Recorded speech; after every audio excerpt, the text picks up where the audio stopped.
Hey, what's going on, everybody? Andrew here, back for our build review show. It is Thursday, October 10th of 2024, and this is the show where I bring users' builds up live on stream, giving them personalized feedback and advice about things that I think they can do differently in their builds to help improve their post-contest sim ROIs and ultimately just build stronger lineups to enter into their contests. So we do this show Monday through Friday, 5 p.m. Eastern. If you ever want to get signed up for this show, all you got to do, drop your DK username in the office hours channel in our Discord server. Do me a favor, let me know what sport and slate you want me to review, and I can add you to the queue for the next upcoming show. But with that said, we do have two people signed up today. First one is Derek, and we're going to be reviewing some college football from last weekend. That'll be fun. I think it's probably our first college football review. And then we have JB, and we're going to be reviewing one of their recent slates as well. So let's get SaberSim up, jump right in. Let's go back to Saturday college football. Looks like they're playing all the classic slates. I think that's good, right? Spreading out action across all of those slates and even playing a little bit of showdown.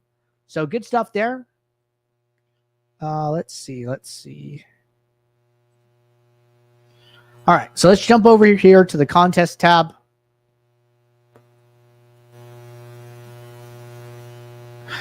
Kenneth asks, can we ask in the chat? You guys can ask questions for sure. As far as signing up for the show, there's a little bit of like work that needs to go into the show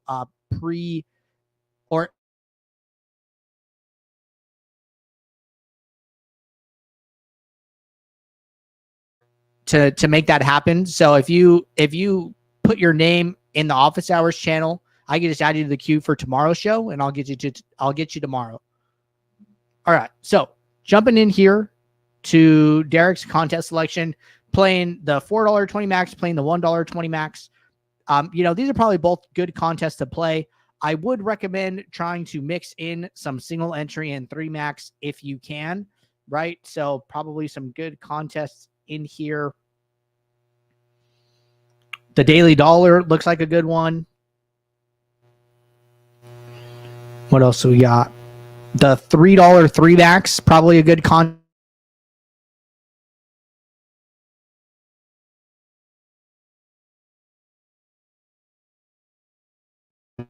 I would highly recommend putting those in your contest selection. Those are just good way to balance out your portfolio. In our contest selection backtesting project, a good balance of single entry and 3 max, 20 max, and 150 max was always better. So whatever amount of money you want to spend, right? It's $100.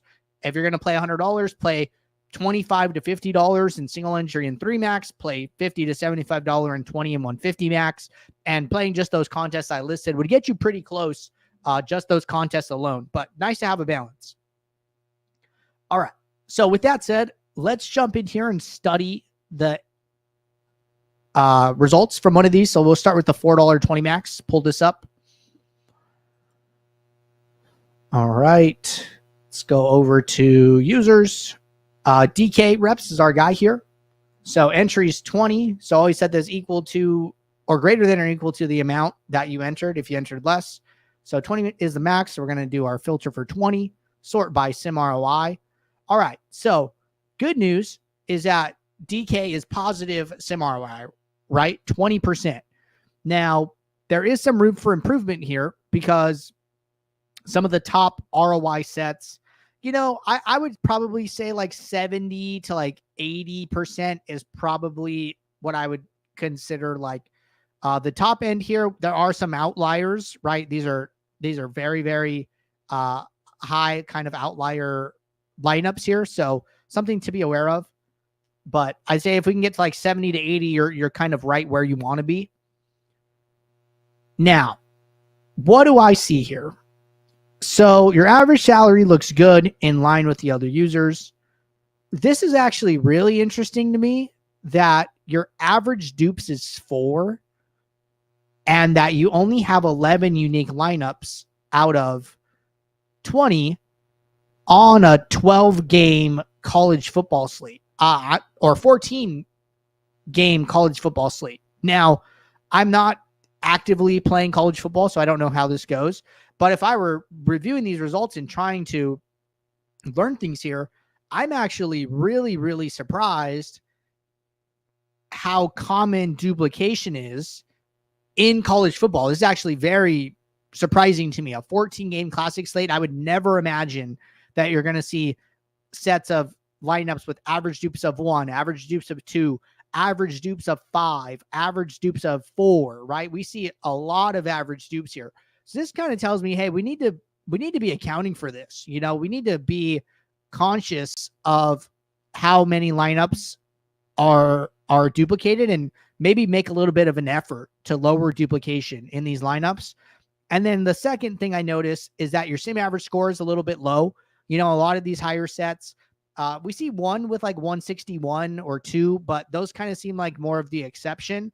And we see a lot with higher sim average score, right? 168, 176, 165, 165, 168, 169, 165. So if you can get your sim average score closer to 165 and be in this like 165 to 170 range, I think that would also help your sim ROIs. So two big takeaways from this screen, right? Average dupes is high and sim average score is low. So those are two things that we're going to want to focus on. So what we're going to do is we're going to go into a build and see what you're doing. But I just want to check one more thing. So let's magnify only to see DK's lineups.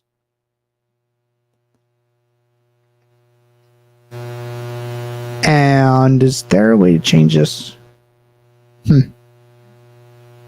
So what I want to see really quick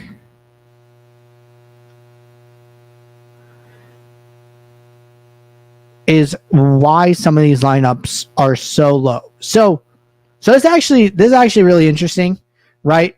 Your top lineup that did the best is actually a very low negative sim ROI lineup.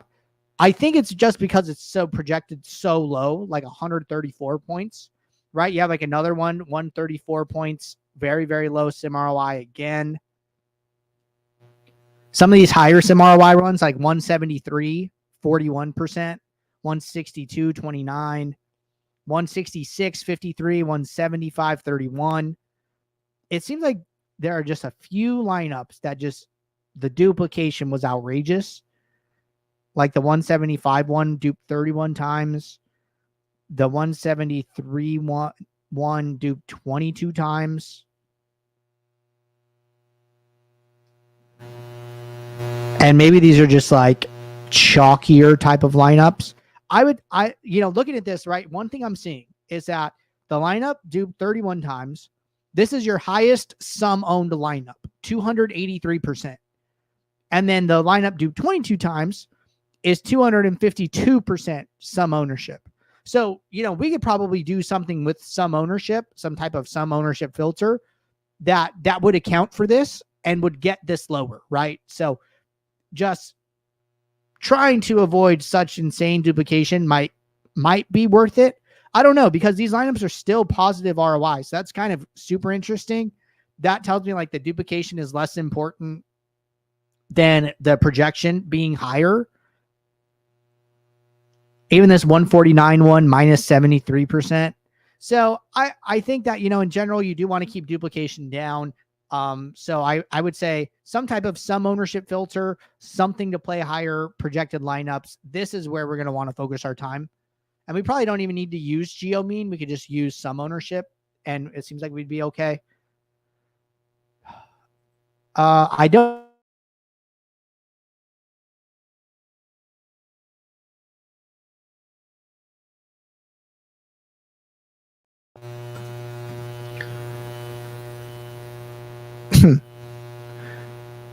So I'm not seeing anything in here like an active build with your lineups.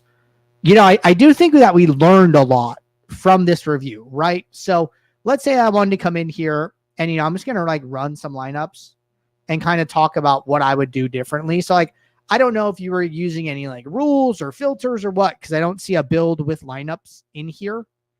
I don't know if you changed minimax salary. I don't know if you changed minimax exposures, but just based off what I saw, I would probably be doing two things in the post build that I will walk through here.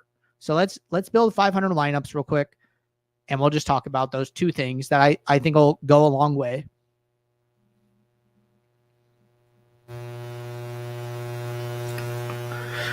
So in the post build, I would be doing two things.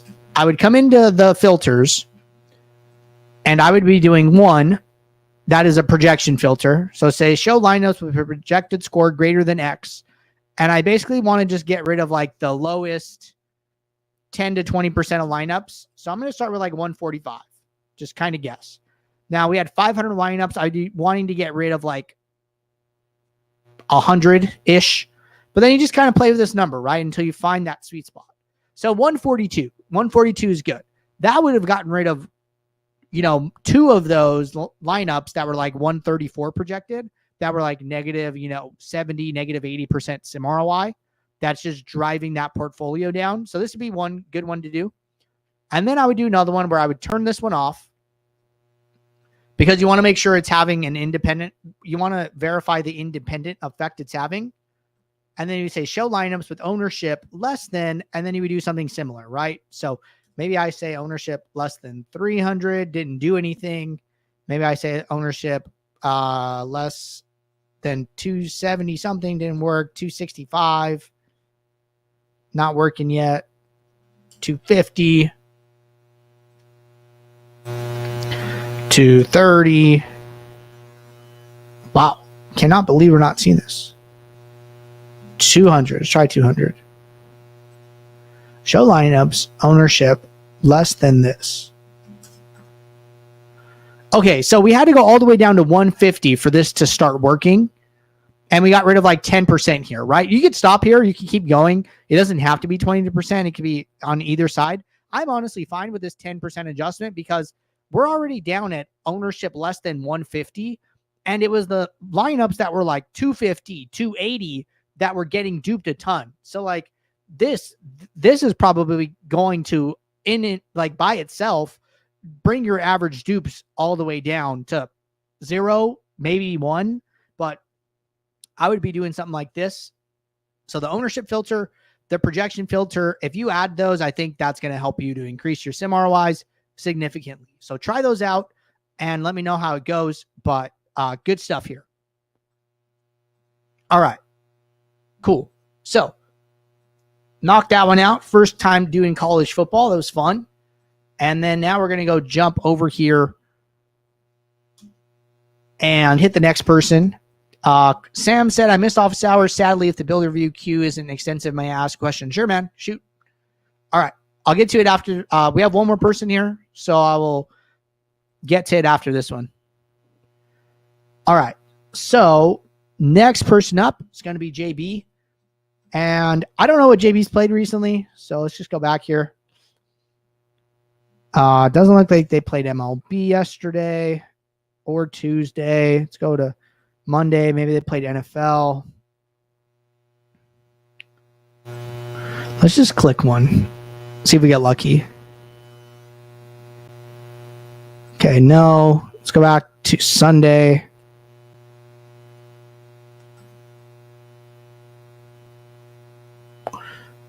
Let me make sure I'm doing this right.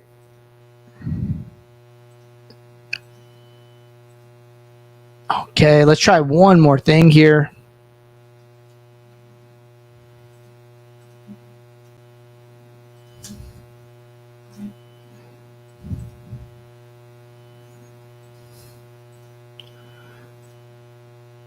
If we can't get to JB today, we'll get to him tomorrow. But I want to check one other thing.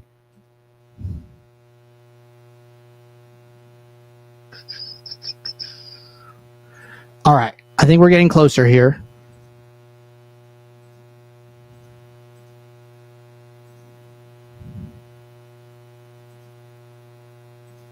All right. So let's talk about this. So I found a slate that JB played on Tuesday for MLB. So MLB 2-game slate, these are going to be pretty common, I think, or possibly even getting into like showdown season for MLB. So let's talk about this, right?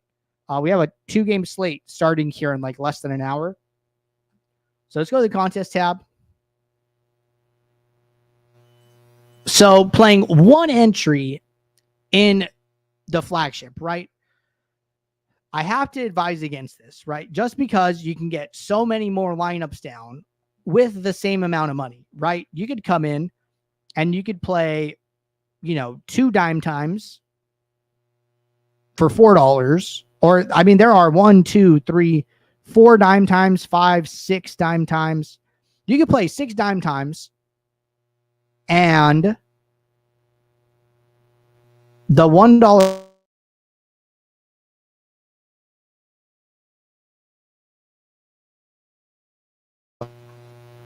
and, get so many more lineups down. Or if you don't want to play all the dime times, fine. You play one.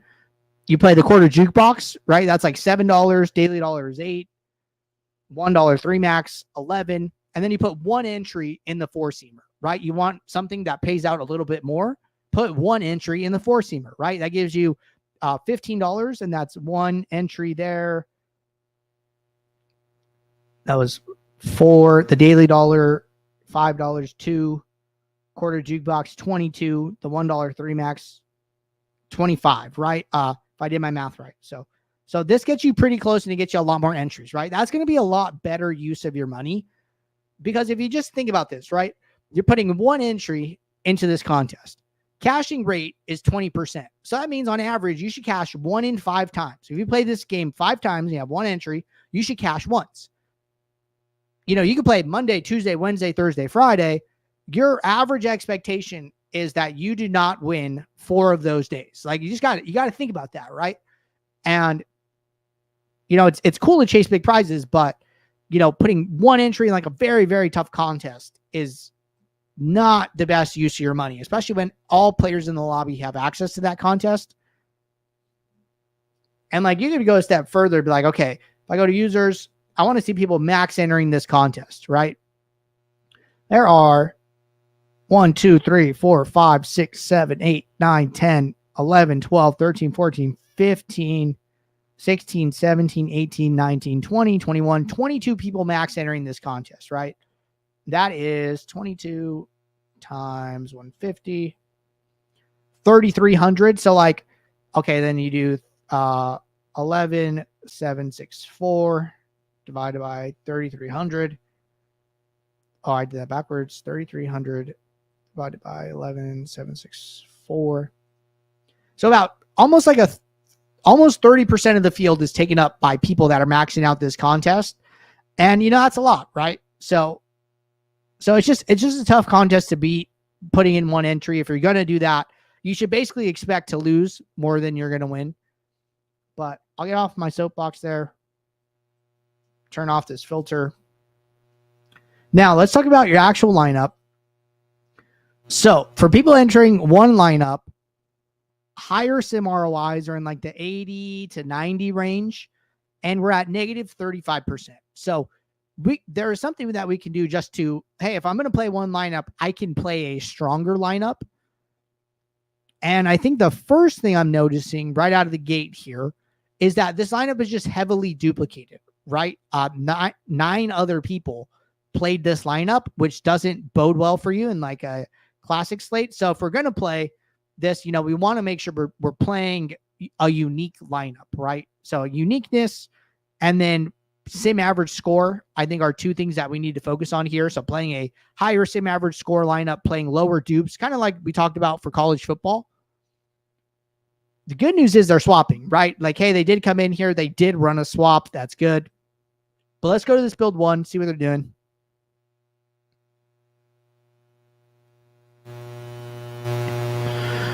All right. So min salary 0. It's probably like super low anyways. So I think this is fine. They're just filtered for these 2 pitchers. Let's turn these off. Okay.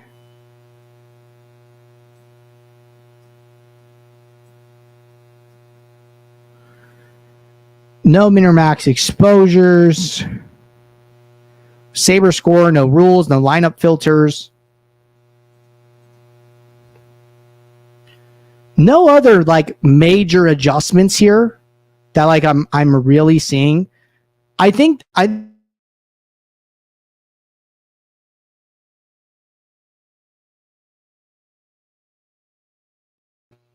would probably be doing some combination. I didn't look at the lineup, so I didn't get to see.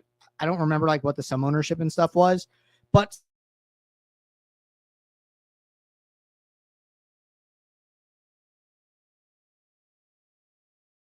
or even some type of geometric mean rule, right?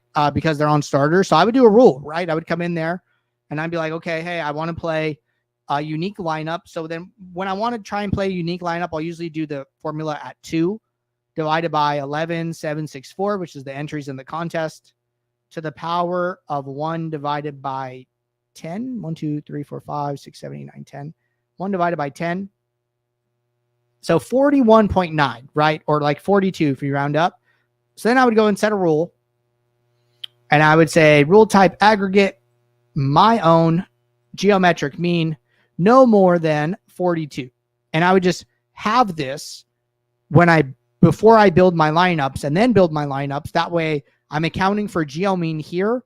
And then I would still do the ownership filter, and I would probably do a projection filter too. So, trimming the highest owned lineups out, trimming the lowest projected lineups out, and trying to find a middle ground there with your geo mean rule. I would make those 3 changes, and I think that should help you on these small slates. So give those a try. All right. Got a question here from Sam. When running optimizer mode and sorting by projection, if the highest owned player doesn't have the highest exposure, how can this information be utilized effectively, referring to NFL Showdown? I don't really know. To be honest, I mean, what are you trying to use it for? I guess like, what is your goal, right? You need to approach it with like, what am I trying to accomplish? The information's there, great, but what are you trying to do with it? I guess, are you in optimizer mode running this for like a cash game? Are you in optimizer mode running this for a GPP? I honestly don't know if there's something useful here or not. Part of the problem is that I don't really use optimizer mode. So like that could be something as well, right? But just be intentional with what you're trying to do, right? Every action you make, I was talking with somebody about rules, right? Like, hey, what are good rules? And it was like, you shouldn't just use rules to use rules. You should use them very intentionally. Like, hey, SaberSim is doing this thing that I don't want it to do. Let me just set a rule so it never does it. Okay, great. Or SaberSim is, giving me 2 running backs from the same team. I never want that. Okay, fine. Put in that rule. Well, now it's like, okay, SaberSim is, not stacking my quarterback with the pass catcher. I always want that. Okay, great. Set a rule. So like, that's kind of the lens I would come in it from. Sam said, just getting a sense of what traditional optimizers may do. Okay, so I do like that.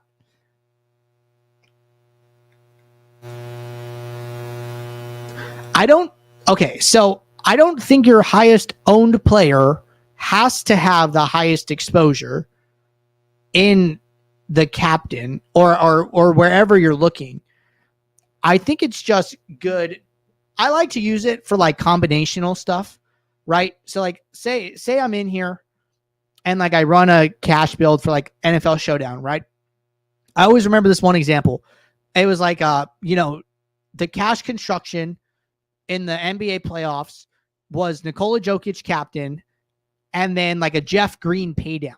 And like, it's like, okay, why is Jeff Green showing up as so highly exposed? And then you go over to the captain. It's like, okay, Nikola Jokic is so expensive that like you have to pay down somewhere. And it seemed like Jokic plus Green, when you combine those guys, you get like a lower combinational salary. And like, that was one of the only ways to afford Jokic captain. So then you can be like, okay, lineups that have Jokic captain are way, way, way more likely to have Jeff Green in them than if, there was another captain with Jeff Green or Jokic without him. And then I'd be like, okay, how can I use that information to get more unique. Maybe I try and play Jokic without him. What do those lineups look like? Maybe I try and play Jeff Green in other lineups. What do those lineups look like? Right. So when it comes to like exposure and ownership, that's kind of how I find value in it.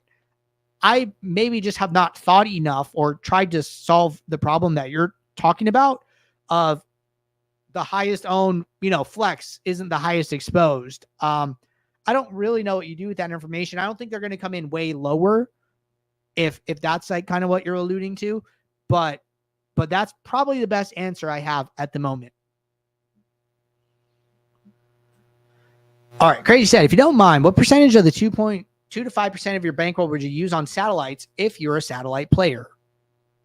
Good question. This one's a little bit hard. Satellites are great. Satellites are, a very good way to get access to bigger contests, right? And I'm a huge satellite fan. My biggest win in DFS was second place in a high stakes milli maker for 150K. And I got that ticket on a satellite. So like, I will always be a satellite guy, for forever. I won a $29 satellite, turned it into a $2,500 ticket, and then turned that into second place in a milli maker. Right. So big fan of satellites. I would say that the way I usually think about it is as a portion, usually, of my single entry and 3 max percentage. So we talk about like 25 to 50% single entry 3 max, like 50 to 75%, 20 max, 150 max. Well, most of the satellites you're playing are, 1 to 6 entry maxes or something like that, a couple hundred players or something. So I just kind of count it on the single entry 3 max side and do that. I don't know if that's right. I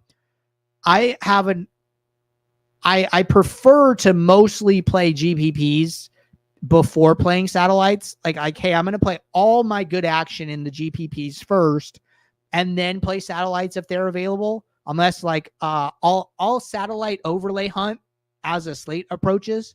So it's like, hey, this, it's 2 minutes to lock. Some of these satellites aren't filling. Then I'll go and play those. That's just the way I've been thinking about it. But I would just be careful not to allocate too much money to satellites, because if you think about it, it is still high variance because you're winning all these tickets, sure. But then all of your ticket equity is tied in this one contest on this one day. You know what I mean? So you got to be a little bit careful with that, but that's the way I think about it. So I hope that helps you to figure out what's right for you. Michael said, how do you click exclude players because I'm new to the platform? So there's a couple different ways to do that, right? If you're like in a pre-build, if you haven't run your lineups yet, easiest way to do it is come in here and just uncheck them on the left. Then they won't be used in any lineups that you build. Now, if you're already in the post build and maybe it's just like too much, or, you don't want to be this exposed to somebody, you can just come in here and set a maximum exposure to lower that number. You could set this to 0 and they will go away. So those are the best ways to do it. So either the uncheck, if you uncheck in the post build, you're going to have to either have auto apply exposures on, or if this is off and you do that, then you're going to have to hit this apply button that appears. So that's another thing to be aware of, or the max exposure 0. So I would try one of those two. But appreciate you guys tuning in here. Got to some folks for the build review show, answered a couple questions at the end here. So hope those were helpful for you guys. I will be back tomorrow, 4 p.m. Eastern for office hours, and then this show again at 5 p.m. Eastern. So good luck tonight, everybody. Enjoy some DFS, enjoy some sports. Until tomorrow, take care. Thanks. Bye.